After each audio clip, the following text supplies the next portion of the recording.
All right, let's really dig into something fascinating today.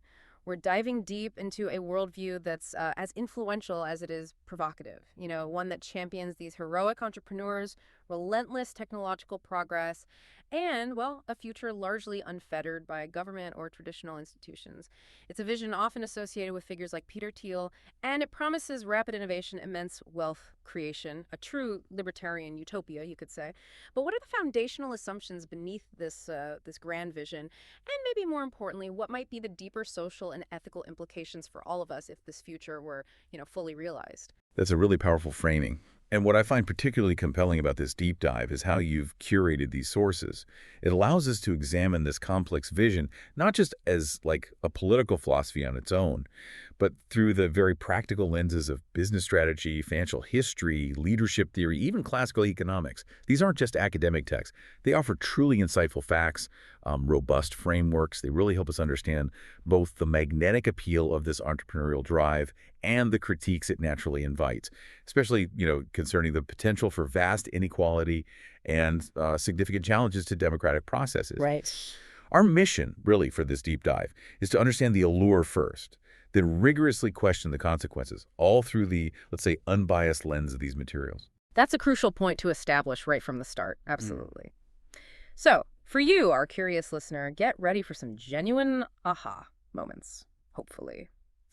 As we connect the dots between, the pursuit of strategic advantage and the very fabric of society, we're going to explore what truly happens when that relentless drive to innovate, to build this particular vision of the future, meets the messy and often unpredictable reality of human systems and, well, collective well-being. Mhm. So, at the very heart of this entrepreneurial vision, there's this profound, almost spiritual belief in the power of the individual. Mhm. We're talking about the bold, the visionary, the singular mind who dares to build something entirely new, often against all odds. Our sources really illuminate the spirit of entrepreneurial drive and self-reliance that so often underpins extraordinary success. Yeah, it's not just about starting a business, is it? No, it feels deeper, like a fundamental conviction that exceptional individuals are the true engines of progress, capable of shaping the world on their own terms almost. Indeed. And this perspective reflects a foundational idea that true progress often springs from singular initiative, sometimes in direct opposition to established norms or, prevailing wisdom. It's about individuals taking immense risks, pushing boundaries, and trusting implicitly in their own vision, even when others around them just cannot see what they see. Right, that vision thing. Yes, exactly. This worldview places the individual who can both envision and execute on a pedestal, often viewing traditional structures, consensus building, bureaucratic processes as hindrances. Obstacles to overcome. Pretty much. Rather than helpful frameworks. They are the makers, the ones that drive society forward. Let's look at how our sources illustrate this. Robert Kiyosaki, in Rich Dad, Poor Dad, he captures this ethos perfectly. He argues that it's not the smart who get ahead, but the bold. Boldness over smarts. Interesting. Yeah, and he states explicitly that financial genius requires both technical knowledge as well as courage, suggesting intellect alone just isn't enough. Kiyosaki actually urges his readers to learn to take risks, to be bold, and to let their genius convert that fear into power and brilliance to unlock more options in life. So it's a call to action, really. Be audacious. Absolutely. It's a direct philosophical call to personal agency, audacity, and an unwavering belief in one's own capabilities, often framed as breaking free from those conventional paths. And we see this spirit vividly embodied in the Elon Musk biography, which provides numerous examples. Oh, yeah. Musk definitely fits that role. Completely. Yeah. Take J.B. Straubel, for instance. He's described as having a shameless pursuit of investors for his electric plane idea. He faced rejection for months, seemingly against all logic, before finally connecting with Musk. Just wouldn't give up. Nope. And then, of course, there's Musk's own relentless quest for a fantastic future, right? Yep.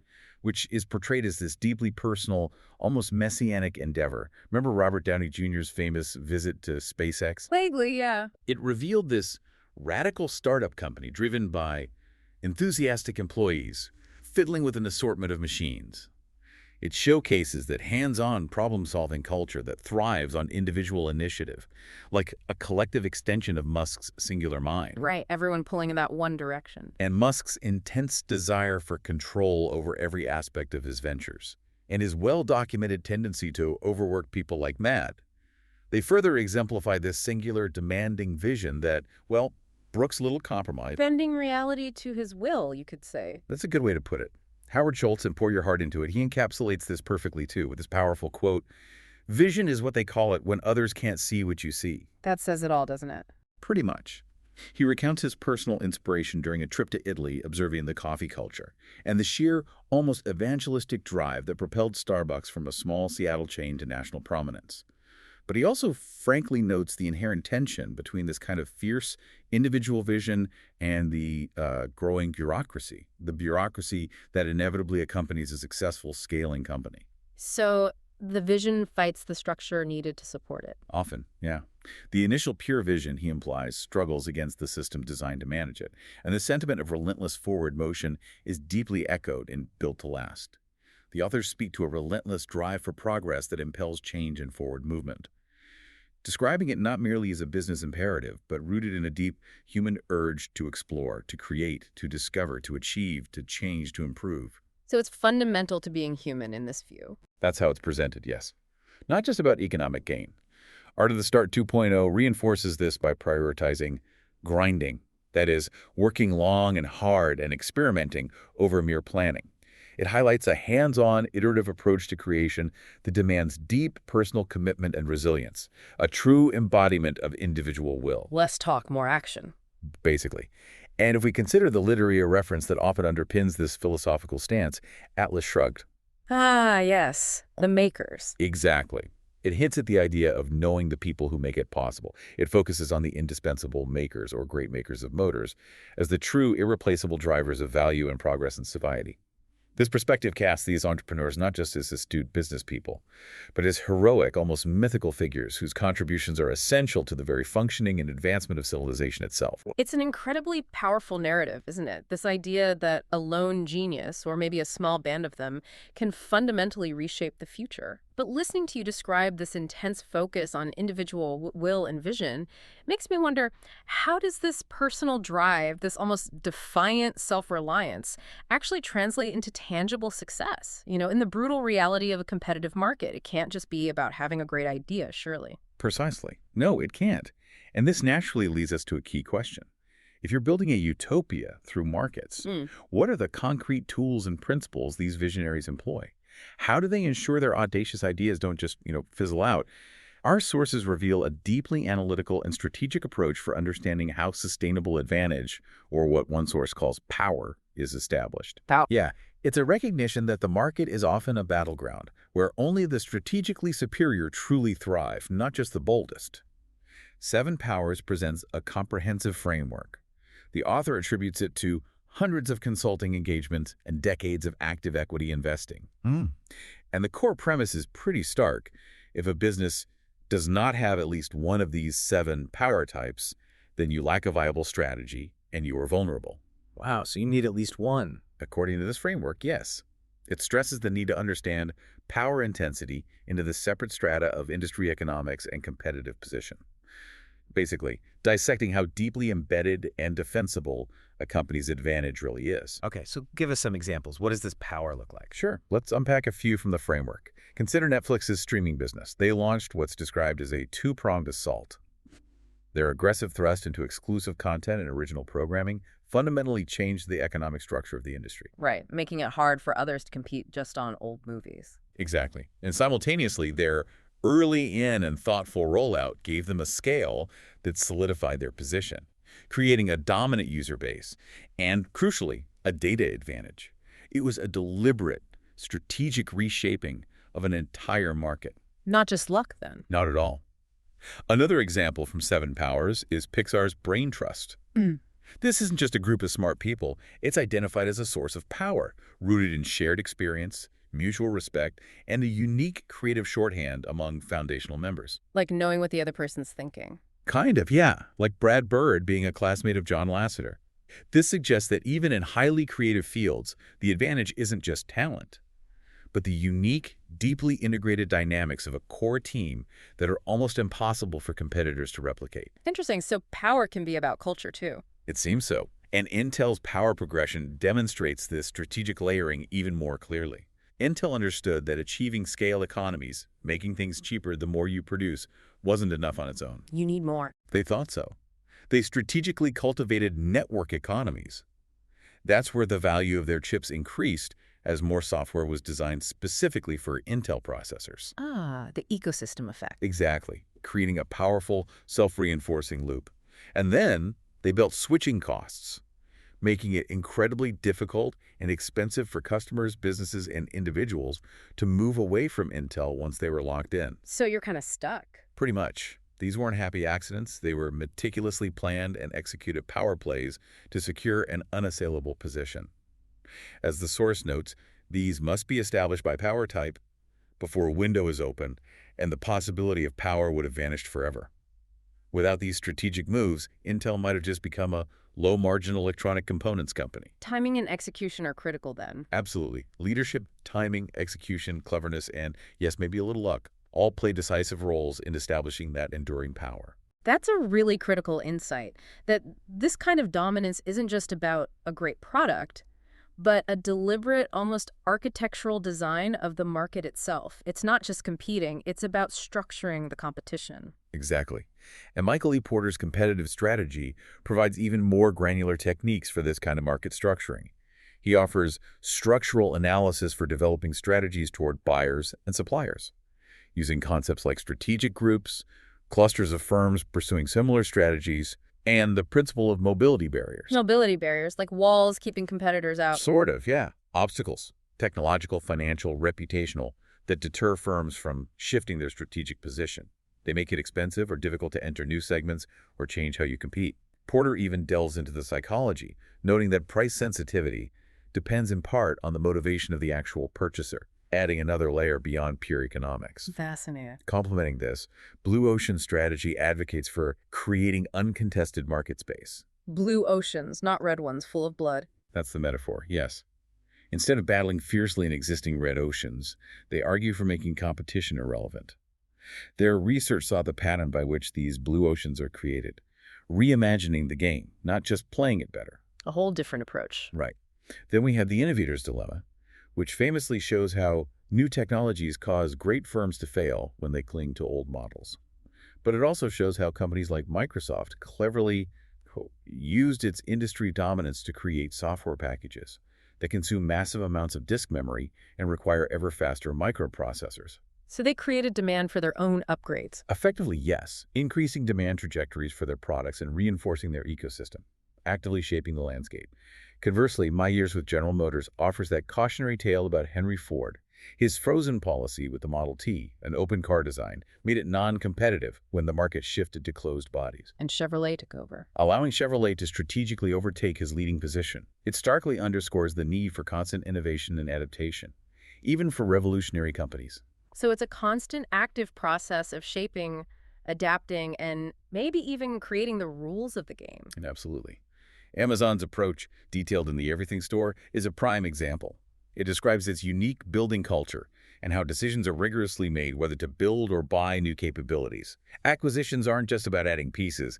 They're used specifically as an accelerator of flywheel momentum, not a creator of it. The flywheel, that self-reinforcing cycle. Exactly. Lower prices attract customers, attracting sellers, leading to scale, leading to lower prices. It's a calculated long-term approach to strategic growth and control. Every action amplifies existing strengths. Even integrating their initially messy logistics into an efficient system under Jeff Wilk shows this strategic refinement. Continuous optimization. Right. And looking to the present, the technological revolution in financial services notes the enormous promise of fintechs in identifying and rapidly deploying innovative offerings.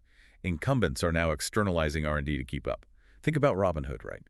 Gaining appeal among millennials with zero commissions, tapping a market traditional brokers ignored. A clear strategic move into a new space. Definitely. So what this deep dive into strategy reveals is that this libertarian utopia, it isn't some organic phenomenon. It's often a meticulously engineered construct, built not just on bold ideas, but on relentless, often aggressive strategic maneuvers, designed to capture and hold dominant market positions, using innovation as both weapon and shield. For you, our listener, the key takeaway might be that the free market these entrepreneurs champion is, paradoxically, often shaped by their deliberate efforts to minimize genuine competition through these strategic power plays, which really challenges the notion of a truly level playing field. Okay, this next section really shifts our perspective because now we have to ask, If this entrepreneurial vision is so powerful for building businesses, what happens when we try to apply that same logic to something as complex and, well, human as an entire nation? Can a country truly be treated like a company, with national policy driven by the same metrics, the same motivations that guide corporate strategy? This is where the Utopia narrative really gets put to the test, I think. It really does. And this naturally leads us to a critical question about the fundamental differences between corporate and national economic analysis.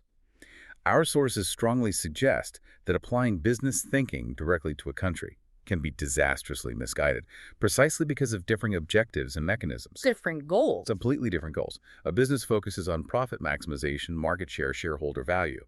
Those are not, and perhaps should not be, the primary goals of a nation. A nation has to consider social welfare, equitable distribution, environmental stability, the long-term well-being of all its citizens. A much broader remit. Much broader. Paul Krugman's A Country is Not a Company tackles this fallacy head-on, quite forcefully. He states that many people, not least successful business executives themselves, believe that someone who has made a personal fortune will know how to make an entire nation more prosperous. In fact, he says, his or her advice is often disastrously misguided. Ouch, strong words. They are.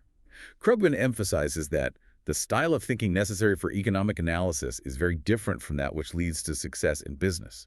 For example, he points out that business execs, almost without exception, believe that a country receiving foreign investment will start to run trade surpluses. Because investment leads to production, leads to exports, makes intuitive sense. From a company perspective, maybe, but economists, looking at the macro picture, argue such a country will necessarily run large trade deficits, because that foreign investment typically brings capital that needs to be spent, often on imports, creating a deficit. It highlights a core fundamental difference in understanding macro versus microeconomics. The big picture versus the single firm. Exactly. A nation's economy is an open system, complex feedback loops, not a closed ledger like a company's. Adam Smith's The Wealth of Nations, a foundational text, further underscores this complexity. Smith meticulously discusses how different proportions of annual produce go to capital replacement versus revenue, like rent or profit. It illustrates the intricate, multi-layered dynamics of national economies, way beyond simple company balance sheets. It's not just about one bottom line. Not at all. A nation's prosperity isn't just maximizing one output or minimizing one cost. It's about the intricate balance and flow of resources, labor, capital, affecting every single person. A system with many moving parts, where focusing on one metric can have huge unforeseen consequences for others. Right, and the financial sector's role plays into this too. Hugely. The value of everything offers a potent critique here. It notes that historically, banks and financial markets were long regarded as a cost of doing business. Their profits only reflected added value if they genuinely improved the allocation of a country's resources. A means to an end, not the end itself. Precisely. But the book highlights a crucial contemporary issue. The financial sector has diverted many highly trained scientists and engineers away from work in direct production by offering them, on average, 70% more pay than other sectors could afford.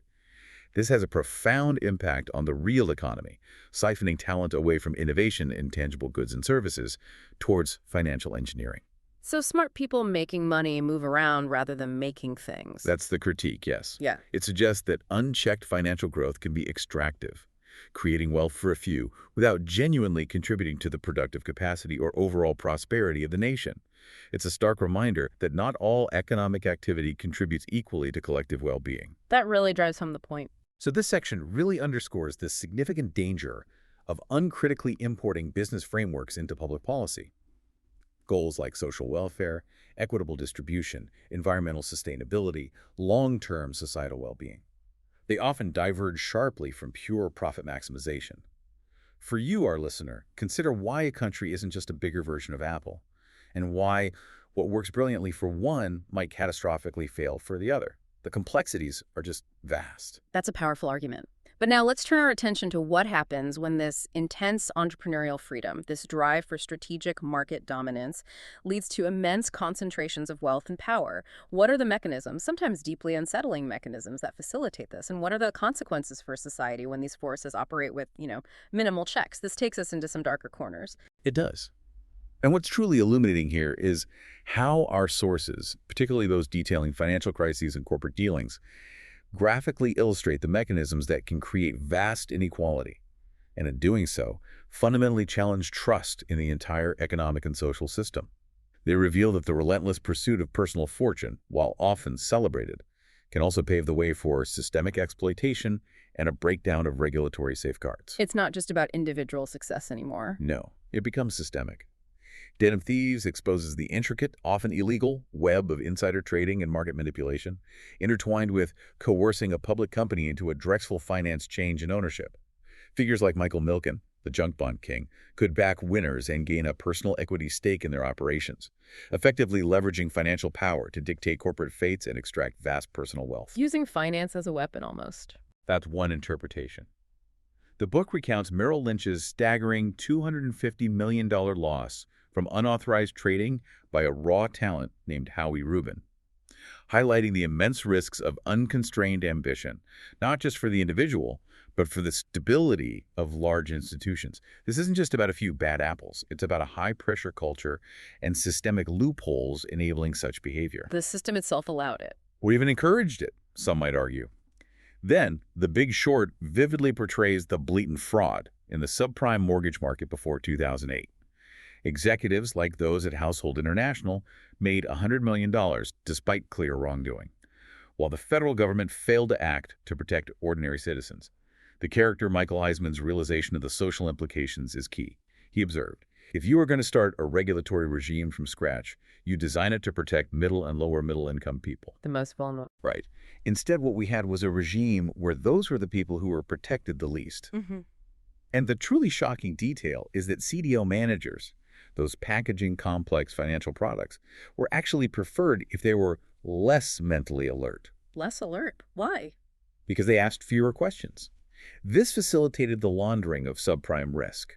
Basically, they were intentionally obscuring the true dangerous nature of these shaky mortgage debts by bundling them into complex products, making them appear safer to unsuspecting investors than they really were. Hiding the poison. Deliberately hiding poison within an attractive package, designed to enrich a select few at the catastrophic expense of millions. That's truly chilling, the idea that a lack of scrutiny was actually preferred to keep the system flowing, even when it was clearly destructive. This speaks volumes about the priorities at play, doesn't it? And Liar's Poker provides another visceral look at this world, describing a hit-and-run mentality on trading floors, where traders viewed fully formed businesses as trading fodder. Just chips in a game. Exactly. Something to be quickly bought, sold, and profited from, not long-term value creators. Decisions often made by thinking with their balls, an evocative phrase for impulsive high-stakes gambles. The book reveals how Michael Milken, faced with more money than places to put it, proactively needed to create junk bonds to satisfy the demand, even by financing raids on undervalued corporations. So he created the risky products to soak up the cash. That's the picture painted. This action transformed the bonds of former blue-chip corporations to junk, illustrating a profound shift from merely trading bonds to actively trading entire industries, and in doing so, concentrating immense wealth in the hands of a very few who understood these complex, often predatory mechanisms. And this isn't just a modern thing. Not entirely. The historical perspective offers similar lessons. Titan, the life of John D. Rockefeller Sr. shows his strategic accumulation, often swooping down fortified with cash on distressed properties and seizing a commanding position during downturns. Despite his methodical approach, he was still widely seen as an octopus by competitors and the public. That perception of overwhelming power. Precisely, indicating overwhelming, almost predatory power. His wealth peaked at $900 million in 1913, equivalent to over $13 billion in 1996 dollars. A truly staggering sum relative to the national debt then.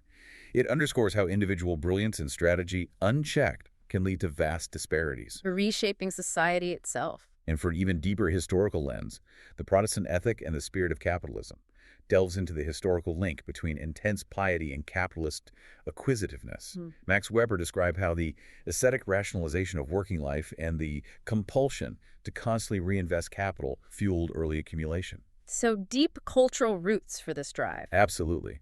Suggesting deep-seated cultural, even religious origins for wealth accumulation that over centuries can lead to vast differences. It shows the drive isn't just modern, but rooted in centuries of development and values. By contrast, The Millionaire Next Door focuses on wealth built through living well below their means and consistent saving. A different path. Less risky, maybe. Seemingly so.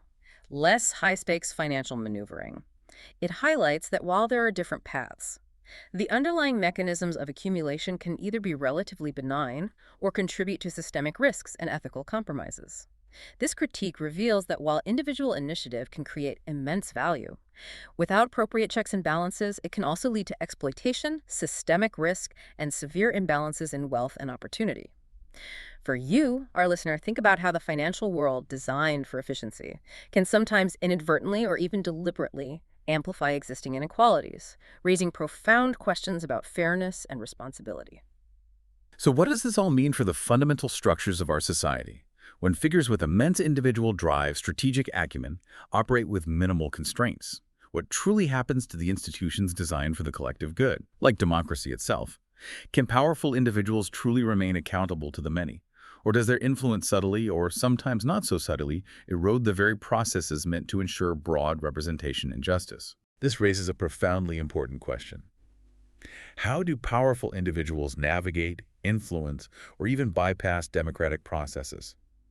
Our sources offer compelling glimpses into how power operates within and, at times, directly against established systems.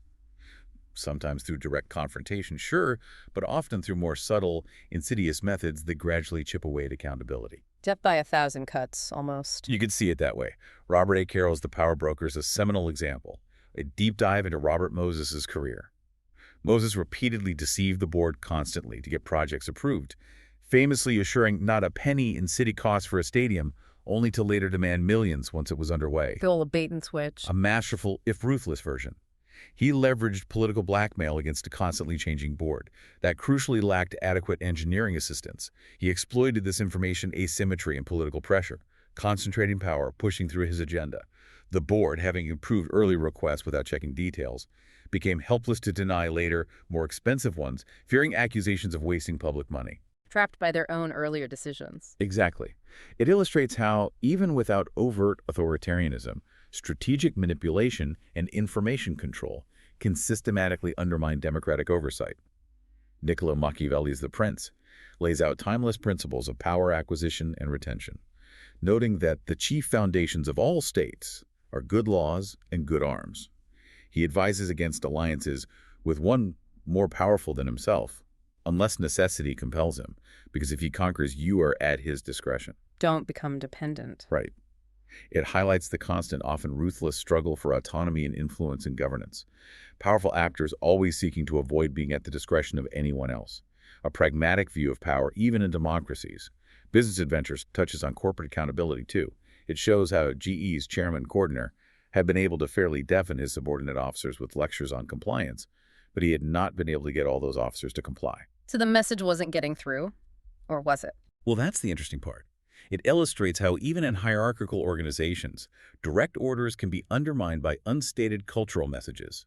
The text speculates that messages the sender does not even realize he is sending sometimes turn out to have got across only too effectively, implying maybe a leader's true implicit intentions about rule bending might be tacitly communicated. A sort of plausible deniability? Possibly, leading to a culture of non-compliance that benefits the company without implicating the top brass directly. Shows how ethical norms can erode from within. That's a fascinating point about unspoken messages, how leaders can shape culture without ever issuing a direct command. It suggests a more subtle form of power at play. Absolutely. And even seemingly minor policy choices can have massive, often unforeseen impacts on society, frequently without explicit democratic debate. Nudge, in its section on organ donations, the default solution illusion, shows this brilliantly. How simple choices like opt-in versus opt-out defaults for organ donation dramatically impact outcomes. Huge difference in donation rates, right? Vastly different rates across countries.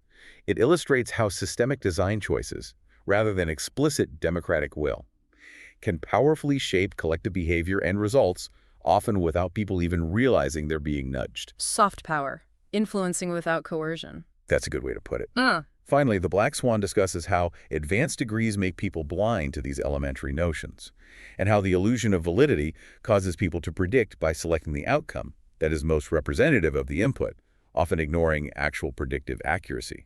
This speaks to the potential for decision-makers, even experts with good intentions, to be swayed by cognitive biases. By compelling stories over hard data. Perhaps. potentially undermining rational, evidence-based policymaking that genuinely serves the public interest, highlighting the vulnerability of even supposedly expert-driven systems to human fallibility.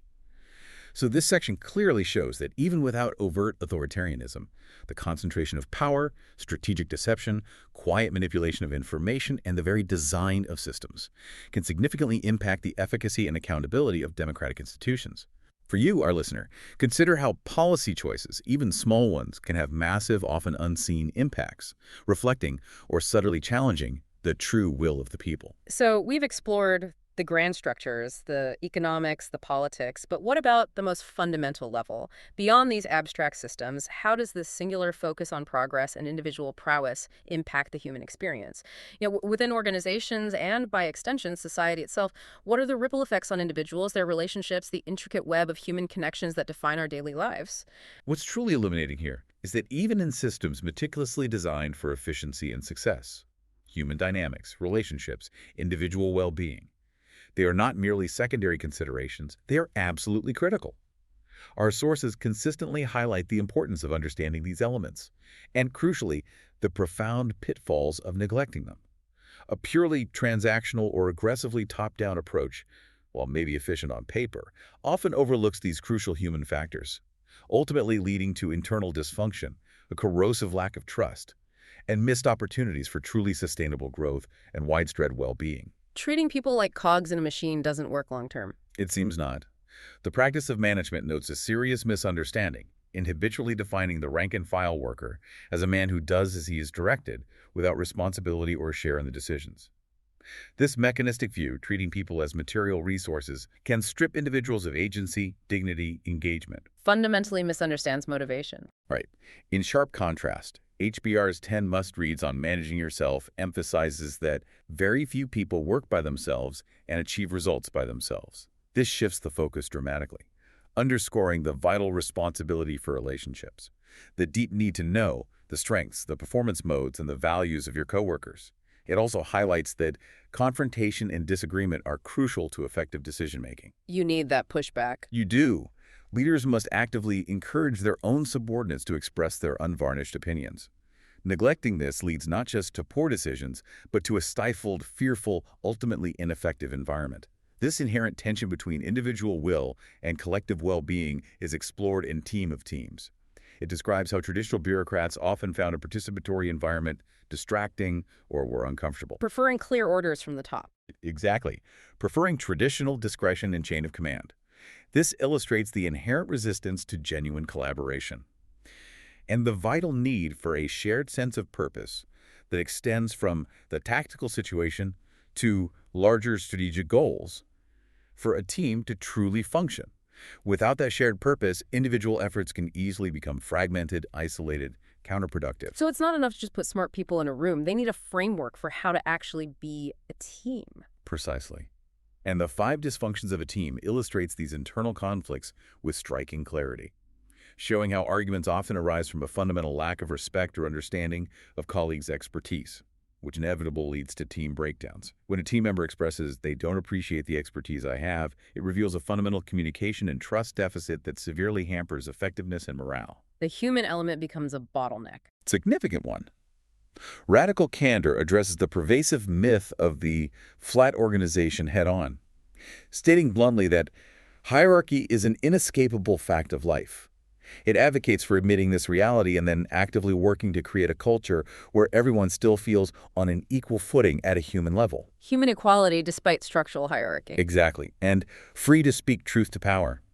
The book suggests practical mechanisms like skip-level meetings, where managers meet directly with their subordinates' direct reports, to combat managerial repression of criticism and ensure feedback flows freely, even across hierarchical lines. Trying to mitigate the downsides of power. Yes. Then we have the 7 habits of highly effective people, championing a character ethic, stressing the profound importance of making and keeping commitments to ourselves and others. It introduces the powerful principle to seek first to understand, rather than the common tendency to seek first to be understood. Listen before you talk. Essentially, it contrasts sharply with a purely transactional approach, highlighting the enduring value of deep empathic connection. As the source notes, unless you open up with me, you won't know how to advise or counsel me. foundational truth about human interaction. Even the popular concept of grit is thoughtfully contextualized. Grit speaks to the importance of seeing it through to the end, but crucially emphasizes this often flourishes in tremendously supportive environments. Not just relentless individual effort in isolation. Exactly. Suggesting even peak individual performance requires a strong, nurturing support system. Challenges the purely individualistic narrative. The human cost of a singular, unchecked vision is starkly revealed in Steve Jobs. The biography details Jobs is often erratically with his employees, sometimes lapsing into fears about products or his team is a bunch of idiots. The intensity could be harsh. Very. His remarkably petty action of punishing Wozniak for using Apple's design language for his own product, driven by a deep desire for control and branding, shows the intensity and sometimes harshness that can deprioritize human relationships. Finally, the lean startup highlights a counterintuitive truth. Even with aggressive customer acquisition, high churn customers leaving quickly means the company lacks growth. Getting new customers isn't enough if you lose them right away. Precisely. The solution, it argues, is to focus on existing customers and make the product even more engaging, rather than just pouring money into sales and marketing. Demonstrates how a narrow focus on growth metrics can miss underlying human needs. Similarly, marketing myopia points out how companies fall into undetected decay by concentrating on the product, which lends itself to measurement, while dangerously neglecting marketing and evolving customer needs. Focusing on what's easy to count, not what counts. Well put. A classic failure to understand the human element. This section illustrates that a purely transactional or ruthlessly top-down approach, while seemingly efficient short-term, often overlooks critical human and social factors. This neglect leads to dysfunction, lack of trust, missed opportunities for sustainable growth and collective well-being. For you, our listener, consider how even the most ambitious visions need grounding and understanding and valuing people, employees, customers, citizens for true, lasting success that benefits everyone. #, #outro.